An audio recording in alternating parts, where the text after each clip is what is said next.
என் பெயர் ரஞ்சிதா. கிராமத்தின் ஒரு பெரிய ஜமீன்தாருக்கு நான் வாழ்க்கைப்பட்டேன். நான் பக்கத்து கிராமத்தின் மிக அழகான பெண் மற்றும் ஒரு பணக்கார தந்தையின் ஒரே மகள். என் பெற்றோர் வீட்டில் நான் ஒரு ராணியைப் போல வளர்ந்தேன். ஒரு நாள் ஜமீன்தார் பார்வை என் மீது விழுந்தது. அவர் என்னை பார்த்த கண்ணை எடுக்கவே இல்லை. அவருக்கு என்னை பிடித்து போகவே உடனடியாக என் வீட்டிற்கு திருமண வரன் அனுப்பினார். அவரது பெற்றோரும் வரன் கொண்டு வந்தனர். அப்படிதான் எங்கள் திருமணம் நடந்தது. திருமணம் முடிந்து சில ஆண்டுகளிலேயே என் மாமியார் இறந்து விட்டார். அதன் பிறகு மாமனாரும் உடல்நலம் குறைவால் இறந்து போனார். இப்போது அந்த மாளிகையில் நானும் என் கணவரும் என் சிறிய மைத்துனனும் தான் இருந்தோம். என் கணவர் என்னை விட 3 வயது இளையவர். வாழ்க்கை மகிழ்ச்சியாகத்தான் போய்கொண்டிருந்தது. என் கணவர் என் மீது உயிரையே வைத்திருந்தார். ஆனால் எங்களுக்கு இடையில் நடந்த இயற்கை விபத்து என்னவென்றால், திருமணத்திற்கு பிறகு பல ஆண்டுகள் ஆகியும் எங்களுக்கு குழந்தை பிறக்கவில்லை. அந்த 5 ஆண்டுகளில் அந்த மாளிகை முழுவதையும் நான் என் கட்டுப்பாட்டில் கொண்டு வந்தேன். அந்த வீட்டில் இருந்த ஆண்களை விட எனது ஆதிக்கமும் அதிகாரமும் அதிகமாக இருந்தது. ஏனென்றால் என் கணவர் மிகவும் வெள்ளந்தியான மனிதர் மற்றும் முழுமையாக என் கட்டுப்பாட்டில் இருந்தார். நான் என்ன சொன்னாலும் அதை அப்படியே செய்வார். ஆரம்பத்தில் எனக்கு எந்த பயமும் இல்லை. ஆனால் காலம் செல்ல செல்ல எனக்குள் ஒரு பயம் வந்துவிட்டது. திருமணமாகி 12 ஆண்டுகள் ஆகிவிட்டன. குழந்தை இல்லாததால் நான் மிகவும் கவலையடைந்தேன். நான் சாப்பிடாத மருந்துகளே இல்லை. எந்த மருத்துவரை பற்றி தகவல் கிடைத்தாலும் அங்கே ஓடுவேன். ஆனால் எல்லா மருத்துவர்களும் எனக்குள் ஒரு பெரிய குறைபாடு இருப்பதாகவும் அதனால் எனக்கு குழந்தையே பிறக்காது என்றும் கூறிவிட்டனர். இதை கேட்டு நான் மிகுந்த கவலையடைந்தேன். என் கணவர் 2வது திருமணம் செய்து கொள்வாரோ என்ற பயம் எனக்கு வந்தது. அந்த மாளிகை மிக பெரியது. என் கணவர் வீட்டிற்கு ஏகப்பட்ட சொத்துகளும் நிலங்களும் இருந்தன. இந்த மாளிகைக்கு தேவைப்பட்டது ஒரு வாரிசு. என்னால் வாரிசை கொடுக்க முடியாது. என் மைத்துனனோ பைத்தியமாக இருந்தான். அவனிடமிருந்தும் குழந்தை பிறக்கும் என்று எதிர்பார்க்க முடியாது. இப்போது என் கணவரின் உறவினர்கள் அனைவரும் இந்த மாளிகைக்கு ஒரு வாரிசு தேவை என்று என் முகத்திற்கு நேராகவே சொல்லத் தொடங்கினார்கள். என் கணவர் மீது எனக்கு அதிக ஆதிக்கமும் அதிகாரமும் இருந்தது. அவர் என்னை பார்த்து பயப்படவும் செய்தார். அதே சமயம் என் மீது அன்பும் வைத்திருந்தார். ஏனென்றால் இது அவர் விரும்பி செய்த திருமணம். ஆனால் காலம் செல்ல செல்ல அவர் என் மீது வைத்திருந்த அன்பில் குறைவு ஏற்படுவதை என்னால் உணர முடிந்தது. மக்கள் அவரை எனக்கு எதிராக மாற்றி விடுவார்களோ என்ற பயம் எனக்கு இருந்தது. ஏனெனில் குழந்தை இல்லாத காரணத்தால் என் நிலைமை மிகவும் பலவீனம் அடைந்திருந்தது. சக்கலத்து எனும் வாள் எப்போதும் என் தலைக்கு மேல் தொங்கிக் கொண்டே இருந்தது. எனக்கு பயங்கரமான கனவுகள் வரத் தொடங்கின. ஒரு நாள் விட்டு ஒரு நாள் எனக்கு கனவுகள் வந்தன. என் கணவர் ஒரு பெண்ணின் கையை பிடித்துக்கொண்டு மாளிகைக்குள் அழைத்து வருவதைப் போலவும், இவள் என் 2வது மனைவி, இவள் எனக்கு வாரிசை தருவாள் என்று என்னிடம் சொல்வதைப் போலவும் கனவுகள் கண்டேன். இந்த பயங்கரமான கனவுகள் என் இதயத்தையே உலுக்கின. அவர் மாளிகையை விட்டு வெளியே செல்லும் போது எங்கே செல்கிறார், எந்த நண்பர்களுடன் பழகுகிறார் என்பது கூட எனக்கு தெரியாது. ஆனால் வாரிசு இல்லை என்பதை பற்றி அவரது நண்பர்கள் அவருக்கு போதனை செய்கிறார்கள் என்பது மட்டும் எனக்கு புரிந்தது. அனைவரது பார்வையும் என் கணவர் மீதுதான் இருந்தது. ஏனென்றால் அவர் ஒரு பெரிய ஜமீன்தார். தங்கள் சகோதரிக்கோ அல்லது மகளுக்கோ அந்த இடத்தில் இடம் கிடைத்தால் அவர்கள் வசதியாக வாழ்வார்கள் என்று ஒவ்வொருவரும் நினைத்தனர். நான் எந்த சூழலிலும் என் இடத்தை யாருக்கும் விட்டு கொடுக்க விரும்பவில்லை. 12 ஆண்டுகளாக அந்த மாளிகையில் நான் ராணியாக ஆட்சி செய்து வந்தேன். வேறொருத்தி இங்கே வந்து என் இடத்தை ஆக்கிரமிப்பதையும் நான் ஒரு மூலையில் முடங்கி கிடப்பதையும் என்னால் தாங்கிக் கொள்ள முடியவில்லை. ஏனென்றால் வாரிசு உள்ளவர்களுக்கே அதிகாரம் கிடைக்கும் என்பது எனக்கு தெரியும். என் கணவரும் 2வது திருமணம் செய்து கொள்ள விரும்புகிறார் என்பதை என்னால் உணர முடிந்தது. ஆனால் என் மீதான பயத்தால் அவரால் எதையும் சொல்ல முடியவில்லை. ஒரு நாள் நான் அவரிடம், நாம் ஏன் ஒரு குழந்தையை தத்தெடுத்துக் கொள்ளக்கூடாது என்று கேட்டேன். அந்த பேச்சை கேட்டதும் அவரது முகம் மாறிவிட்டது. அவர் சொன்னார், இந்த மாளிகைக்கு சொந்த ரத்தம் கொண்ட வாரிசுதான் வேண்டும். வேறொருவன் குழந்தையை கொண்டு வந்து நாம் என்ன செய்ய போகிறோம்? நம்முடைய சொத்துக்கள் அனைத்திற்கும் நம் இரத்தத்திற்கு தான் உரிமை இருக்க வேண்டும், வேறு யாருக்கும் இல்லை. என் கணவர் மிகவும் கடுமையாக சொல்லிவிட்டு அங்கிருந்து சென்று விட்டார். அவரது இந்த நடத்தை பார்த்து என் படகு மூழ்கப் போகிறது என்பதை நான் புரிந்து கொண்டேன். நான் உடனடியாக ஏதேனும் ஒரு தந்திரத்தை யோசிக்க வேண்டும். இல்லையென்றால் என் அதிகாரம் முடிவுக்கு வந்துவிடும். என் அதிகாரம் பறிபோனால் நான் பைத்தியமாகி விடுவேன். இதையெல்லாம் யோசித்து பாம்பும் சாக வேண்டும், கம்பும் உடையக்கூடாது என்பது போல ஒரு திட்டத்தை தீட்டினேன். என் பைத்தியக்கார மைத்துனனை பற்றி யோசித்த போது என் மூளையில் ஒரு யோசனை மின்னியது. என் மைத்துனன் சற்று புத்தி சுவாதீனம் இல்லாதவன் தான், ஆனால் முழுமையான பைத்தியம் அல்ல. அவனுக்கு திருமணம் செய்து வைத்தால் அவனால் வாரிசை உருவாக்க முடியும் என்று நினைத்தேன். அவனுக்கு அப்போது 24 வயது. அவனது மனநிலை சீராக இல்லை என்றாலும் பெரும்பாலும் அவன் இயல்பாகவே இருப்பான். ஆனால் திடீரென்று அவனுக்கு வலிப்பு அல்லது ஆவேசம் வரத் தொடங்கும். அப்போது அவனை கட்டுப்படுத்துவது கடினம்.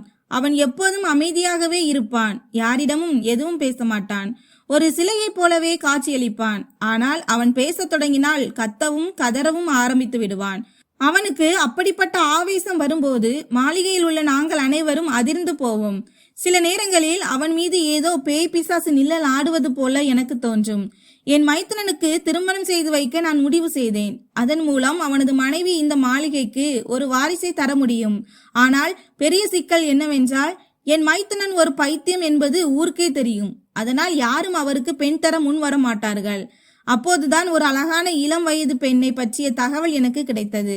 அவள் மிகவும் எளிமையானவள், அதாவது மற்றவர்கள் சொல்வதை கேட்டு நடக்கும் குணமுடையவள்.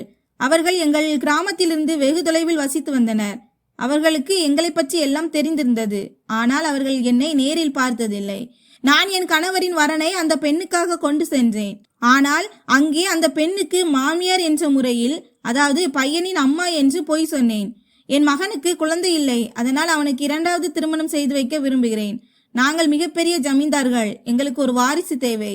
இந்த விஷயம் என் மூத்த மருமகளுக்கு தெரியக்கூடாது. அதனால்தான் நான் ரகசியமாக உங்களிடம் வந்திருக்கிறேன். யாருக்கும் தெரியாமல் திருமணம் செய்து வைக்க விரும்புகிறேன். நீங்கள் என்னுடன் மாளிகைக்குள் வாருங்கள். இப்போது என் மூத்த மருமகள் 1 மாத காலத்திற்கு தனது தாய் வீட்டிற்கு சென்றிருக்கிறாள். அவள் இல்லாத நேரத்தில் என் மகனுக்கு திருமணத்தை முடிக்க விரும்புகிறேன் என்று கூறினேன். அவள் வந்ததும் பெரிய ரகளை செய்வாள். அவள் வருவதற்குள் நான் எல்லாவற்றையும் சரி செய்து விடுவேன். உங்கள் மகளை என் மகனுக்கு திருமணம் செய்து கொடுத்தால் என் மூத்த மருமகளை விவாகரத்து செய்து வீட்டிலிருந்து வெளியே அனுப்பிவிடுகிறேன் என்று நான் சத்தியம் செய்கிறேன் என்று அந்த பெண்ணின் தாயிடம் கூறினேன். அவர்கள் மிகவும் பேராசை கொண்டவர்கள். இவ்வளவு பெரிய ஜமீன் குடும்பத்து வரன் வந்ததை கண்டு மகிழ்ச்சி அடைந்தனர்.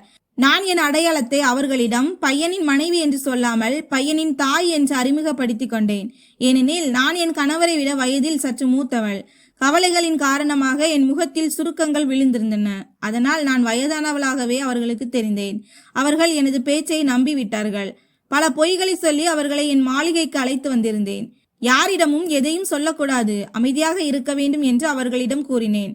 அவர்களுக்கு நான் மிகப்பெரிய தொகையை கொடுத்திருந்தேன். பணத்தாசையினால் அவர்களும் எதுவும் பேசாமல் அமைதியாக இருந்தார்கள். எனக்கு அந்த பொய்களை தொடர்ந்து சொல்வது மிகவும் கடினமாக இருந்தது. என் மைத்துனன் பைத்தியமாக இருப்பதை நான் அவர்களிடம் சொல்லவில்லை. நீங்கள் அமைதியாக இருங்கள், யாருக்கும் எதுவும் தெரியக்கூடாது என்று கூறி ஒரு வழியாக அவர்களை சம்மதிக்க வைத்தேன். திருமணத்திற்கு ஏற்பாடு செய்தேன். என் கணவரிடம் இது ஒரு ரகசியம் என்று கூறி அவரை அமைதியாக இருக்கும்படி செய்தேன். அவர் ஏற்கனவே எனக்கு பயந்தவர், அதனால் அமைதியாகி விட்டார். பிறகு நான் என் மைத்துனனை ஒரு மூலைக்கு அழைத்து சென்று சொன்னேன், உனக்காக ஒரு பெண்ணை அழைத்து வந்திருக்கிறேன். ரகசியமாக உனக்கு ஒரு அழகான பெண்ணுடன் திருமணம் நடக்கப் போகிறது. நீ உன் முகத்தை மட்டும் மறைத்து வைத்திருக்க வேண்டும். என் மைத்துனனுக்கும் நான் நன்றாக போதனை செய்திருந்தேன். அவனிடம் அந்த பெண்ணையும் காட்டினேன். அந்த பெண்ணின் அழகை பார்த்ததும் என் மைத்துனன் அமைதியாகிவிட்டான்.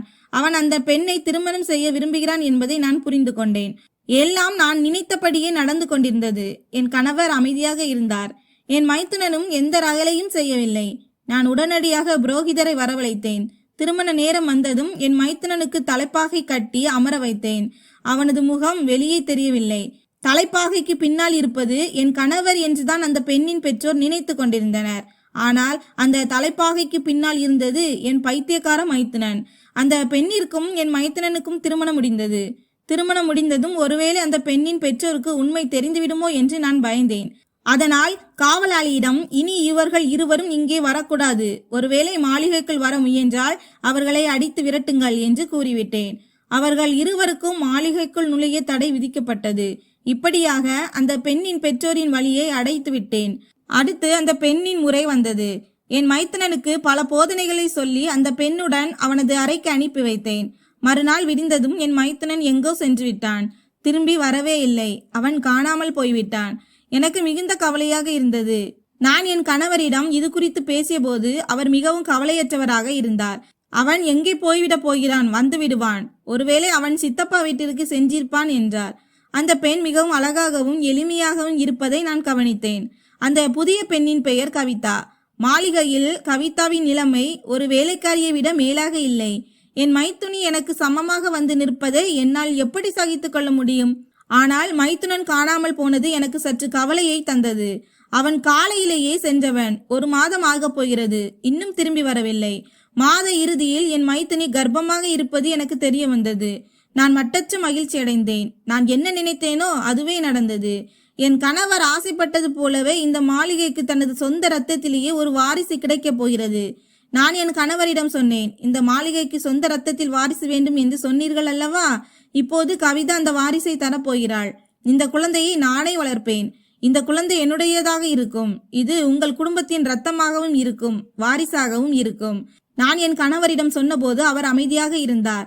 எனக்கு எந்த பதிலும் சொல்லவில்லை. ஏன் அவர் அப்படி அமைதியாக இருக்கிறார் என்று தெரியவில்லை. ஆனால் அந்த அமைதி ஏதோ ஒரு புயலுக்கு முன்னால் இருக்கும் அமைதி போல எனக்கு தோன்றியது. சரி என்று விட்டுவிட்டு அந்த குழந்தை எப்போது பிறக்கும், எப்போது அதை என் மடியில் ஏந்துவேன் என்று நாட்களை எண்ண தொடங்கினேன். அதற்கு பிறகு என் மைத்துனியையும் மாளிகையை விட்டு வெளியே துரத்திட வேண்டும் என்று நினைத்தேன். திருமணமான மறுநாளை சென்ற என் மைத்துனன் இன்னும் காணவில்லை. என் கணவர் எவ்வளவோ தேடி பார்த்தார். ஆனால் அவனை பற்றி எந்த தகவலும் கிடைக்கவில்லை. மைத்துனன் காணாமல் போனது பற்றி எனக்கு கவலை இல்லை. எனக்கு குழந்தை வேண்டும். அது எனக்கு கிடைக்கப் போகிறது. 9 மாதங்கள் என் மைத்துனியை ஒரு கைதியைப் போல அடைத்து வைத்தேன். அவளது உணவு மற்றும் ஆரோக்கியத்தில் முழு அக்கறை காட்டினேன். ஆனால் யாரையும் சந்திக்க விடவில்லை. அவளது பெற்றோர் ஒருமுறை அவளை பார்க்க வந்தார்கள். ஆனால் என் வேலைக்காரர்கள் அவர்களை அடித்து விரட்டிவிட்டு இனி இங்கே வராதீர்கள் என்று கூறிவிட்டார்கள். ஒரு வழியாக காத்திருந்த அந்த நாளும் வந்தது. என் மைத்துனனுக்கு மகன் பிறந்தான். என் மடி நிறைந்துவிட்ட மகிழ்ச்சியில் நான் துள்ளி குதித்தேன். உடனடியாக என் மைத்துனையிடமிருந்து குழந்தையை பிடுங்கிக் கொண்டேன். அவளை ஒரு அறையில் பூட்டி வைத்து அவள் தப்பித்துவிடக்கூடாது என்பதற்காக காவலர்களை நிறுத்தினேன். ஆனால் குழந்தைக்கு பால் புகட்ட வேண்டியிருந்ததால் அவளை அங்கேயே வைத்திருக்க வேண்டியிருந்தது. அப்போது நான் ஒரு விசித்திரமான விஷயத்தை கவனித்தேன். அந்த பிறப்பால் என்னை விட என் கணவர் தான் அதிக மகிழ்ச்சியில் இருந்தார். நாள் முழுவதும் குழந்தையை தன் மடியில் வைத்துக்கொண்டே அவனிடம் பேசிக் கொண்டிருந்தார். எனக்கு ஆச்சரியமாக இருந்தது. பரவாயில்லை, அவர் இந்த குழந்தையை தன் குழந்தையாக ஏற்றுக்கொண்டு விட்டார். இனி நம் வாழ்க்கை முழுமையடைந்து விட்டது என்று நினைத்தேன். அந்த குழந்தைக்கு விஸ்வா என்று பெயரிட்டேன். விஸ்வா எப்போதும் என்னிடமே இருந்தான். ஆனால் தாய்ப்பால் கொடுக்க வேண்டும் என்பதால் வேறு வழியின்றி நான் குழந்தையை கவிதாவிடம் அனுப்ப வேண்டி இருந்தது. கவிதா தன் சொந்த குழந்தைக்காக ஏங்கிக் கொண்டிருப்பாள். ஆனால் நான் அவளிடம் தெளிவாக சொல்லிவிட்டேன், இந்த குழந்தையை பற்றி நினைக்க கூடாது என்று. பிறகு ஒரு நாள் என் மூளையில் ஒரு யோசனை தோன்றியது. விஸ்வாவிற்கு ஏன் டப்பா பால் கொடுக்க கூடாது? அப்படி செய்தால் கவிதாவை இங்கிருந்து துரத்திவிடலாம் என்று நினைத்தேன். மருத்துவரின் ஆலோசனையை பெற்று விஸ்வாவிற்கு டப்பா பால் கொடுக்க தொடங்கினேன். இப்போது கவிதா எனக்கு தேவையில்லை. நான் கவிதாவிடம் இங்கிருந்து வெளியேறு, இனி உனக்கு இங்கே இடமில்லை, இனி உன் முகத்தை என்னிடம் காட்டாதே என்று கூறினேன். நான் கவிதாவை இழுத்து கொண்டு வெளியே சென்று கொண்டிருந்த போது திடீரென்று என் கணவர் குறுக்கே வந்து இதையெல்லாம் பார்த்து விட்டார். ஆனால் நான் அவரை பொருட்படுத்தவில்லை. நான் வழக்கமாக மாளிகையின் வேலைக்காரர்களிடம் இப்படிதான் நடந்து கொள்வேன். என் கணவரும் எப்போதும் அமைதியாக வேடிக்கைதான் பார்ப்பார். ஆனால் இன்று முதல் முறையாக அவர் கோபத்துடன் கேட்டார், என்ன செய்து கொண்டிருக்கிறாய் நீ? வாழ்க்கையில் முதல் முறையாக என் கணவர் கோபத்தில் கர்ஜித்ததை கண்டு நான் திகைத்து போனேன். இந்த பெண்ணுக்காகவா நீங்கள் என்னை பார்த்து கத்துகிறீர்கள் என்று நானும் கோபமாக கேட்டேன். உன்னால் இவளை இந்த மாளிகையை விட்டு வெளியேற்ற முடியாது. ஏனென்றால் இவள் இந்த மாளிகை வாரிசின் தாய் என்று என் கணவர் கத்தினார். நான் அதிர்ச்சியடைந்தேன். அவர் முதல் முறையாக என்னிடம் இப்படி பேசுகிறார். இந்த மாளிகை வாரிசின் தாய் நான் தான், இவளுக்கு இங்கே இடம் இல்லை என்று நான் அவரை விட உரத்த குரலில் சொன்னேன். அந்த சத்தத்தில் மாளிகையின் சுவர்களை நடுங்குவது போல் இருந்தது. இவள் மாளிகை வாரிசின் தாய் மட்டுமல்ல, இந்த மாளிகை எஜமானனின் மனைவியும் கூட என்று என் கணவர் கோபமாக சொன்னார். அந்த பைத்தியத்தையா நீங்கள் மாளிகை எஜமானன் என்கிறீர்கள்? இந்த மாளிகையின் எஜமானன் நீங்கள் மட்டும்தான் என்று நான் சொன்னேன். அதற்கு அவர் பதிலளித்தார், ஆமாம், மாளிகையின் எஜமானன் நான் தான். இவள் என் மனைவி. அன்று இவளுக்கு திருமணம் நடந்தது என் தம்பியுடன் அல்ல, என்னுடன் தான். அந்த தலைப்பாகைக்கு பின்னால் இருந்தது என் தம்பி அல்ல, நான் தான். இப்போது பிறந்திருக்கும் இந்த குழந்தை என்னுடைய சொந்த ரத்தம். இதை கேட்டதும் நான் அப்படியே உறைந்து போனேன். என் வாழ்க்கையில் இதுவரை அனுபவிக்காத ஒரு பேரதிர்ச்சியை உணர்ந்தேன். என் வாழ்நாள் முழுவதும் மற்றவர்களை ஏமாற்றி கொண்டிருந்தேன். ஆனால் இப்போது எனக்கே மிகப்பெரிய ஏமாற்றம் கிடைத்துவிட்டது. நான் நடுங்கும் குரலில் சொன்னேன், இது பொய், நீங்கள் பொய் சொல்கிறீர்கள். வேலைக்காரர்கள் அனைவரும் என்னை வேடிக்கை பார்த்து கொண்டிருந்தனர். என் அழிவு தொடங்கிவிட்டது என்பதை என்னால் தெளிவாக உணர முடிந்தது. நான் அவர்கள் மீது காட்டிய கொடுமைகளால் அவர்கள் கண்களில் நான் வீழ்வதைக் கண்டு ஒரு மகிழ்ச்சி மின்னுவதை என்னால் பார்க்க முடிந்தது. நான் திகைத்து நின்றபடி சொன்னேன், இவ்வளவு பெரிய துரோகத்தை எனக்கு செய்தீர்களா? என் கணவர் கோபமாக சொன்னார், ரஞ்சிதா, உனக்கு என்ன தோன்றுகிறது? ஏமாற்றுவது உனக்கு மட்டும்தான் தெரியும் என்றா? மற்றவர்களின் வாழ்க்கையோடு விளையாடவும் அவர்களை அழிக்கவும் உன்னால் மட்டும்தான் முடியும் என்றா? உன்னை யாரும் ஏமாற்ற முடியாது என்று நினைத்தாயா?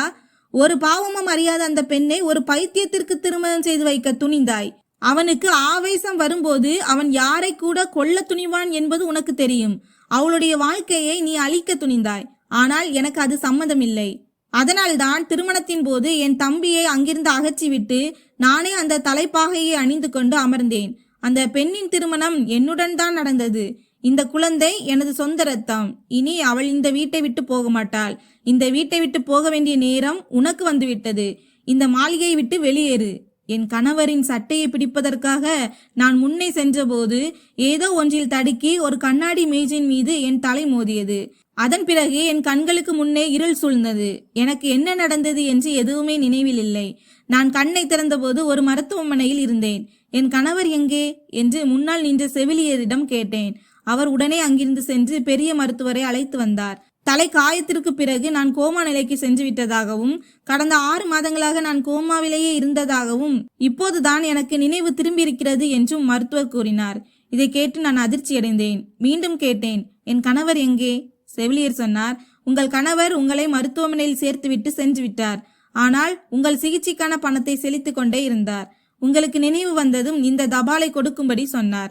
செவிலியர் ஒரு உரையை என்னிடம் நீட்டினார். அவை விவாகரத்து பத்திரங்கள். நான் மருத்துவமனையிலிருந்து வீடு திரும்ப அனுமதிக்கப்பட்டேன். உடனே மாளிகையை நோக்கி சென்றேன்.